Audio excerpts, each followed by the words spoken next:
We all know from personal experience, or from having been forced by one too many mothers to look at one too many pictures, that once you become a mother, you will consider it perfectly reasonable that the Virgin Mary believed her son, a wailing, ever hungry, ever leaking, never sleeping, ball of needs lying in a manure-filled stable, to be nothing less than God in human form.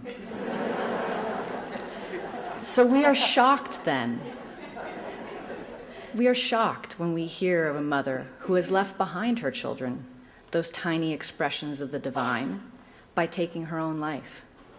People shake their heads and ask, how could she? And this question, in its simplicity, reveals our lack of understanding about what it is to be a parent and what it is to struggle with depression. Yet I know why people ask. How could they not? Cradle an infant in your arms, and the world folds up onto itself until it is little more than what lies in your arms. Lie curled up with a sleeping child, and you will swear you can taste the deliciousness of her flesh, feel her vulnerability.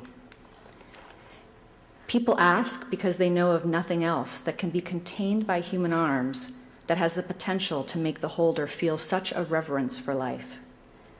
They know of nothing that can make a person feel so necessary, so inextricably bound to the earth and to life, than to be a mother.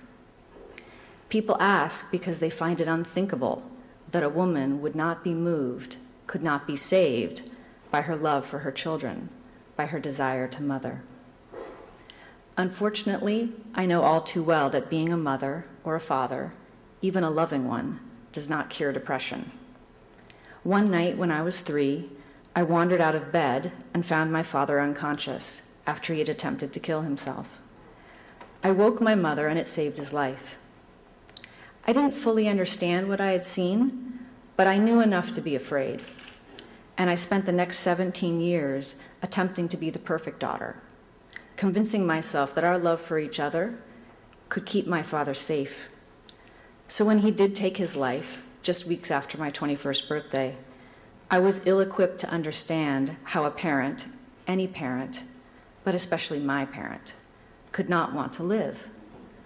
These questions tore at my understanding of myself and at my ability to believe that my father had ever really loved me.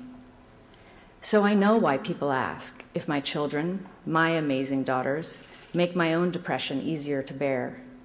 And I know why sometimes people do not even think to ask, but simply assume that it is true. Simply assume that my daughters make it better. I understand how deeply we want this to be true. For if it were not true, then it would throw into question everything we believe about life, about our mothers, about ourselves. But I also know that the desire to not be alive can be surprisingly unyielding and seductive. There are times I choose life in the same way a drug addict might choose to go straight. It is not a matter of examining the evidence logically and of the desire to be a mother supplanting the desire for the vice. Rather, it is a daily, sometimes hourly, sometimes minute-by-minute battle to not choose what at that moment is the most appealing. Still, there are the questions. Do I not want to see my daughters grow up? Do they not lessen my pain? Doesn't getting to be a mother make it all worth it? But these questions assume that some logic is possible, that life is a mathematical expression capable of being balanced, and that motherhood can fill a craving as illogical as a craving for death. But it is true that when I held my daughters, I often felt a rush of pride and joy and love and emotions that for all my years of reading and studies, I have never learned the words to describe. Sometimes these emotions blocked out everything else. Other times, just as I celebrated my good fortune, it would hit me. I was responsible for perfect, unspoiled miracles, responsible to be an example, to instruct, to keep safe, to be good enough, to be worthy. And I would know without a doubt that this was the most important job I had ever blundered my way into, and that it would undoubtedly be my greatest, most spectacular, and least forgivable failure. I am fortunate that the difficult days are fewer and farther between now. My daughters are 10, and they no longer permit me to scoop them up in my arms whenever I want. So as often as not, I hold them only with my eyes and my heart. But the emotions remain the same, if only deeper. And some days I struggle with the fear that my depression is not a biological shortcoming, but a character flaw that reveals me to be both ungrateful and unfit to be a mother. So I do not begrudge people their questions. I ask the same questions of myself.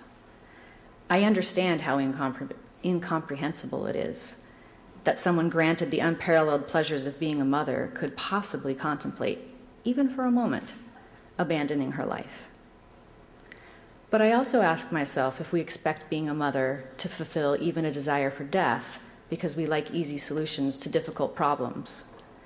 Or is it that we all yearn so deeply to believe that we fulfilled each and every desire of our own mothers that we need motherhood to be capable of making a woman whole? We would not expect a woman dying of thirst to gratefully accept a cracker, or for a burn victim to be soothed by a beautiful sweater, or for a lonely man to be completed by a cigarette. And yet we continue to expect motherhood to have the power to fulfill our most desperate desires, if only we would do it right. Thank you.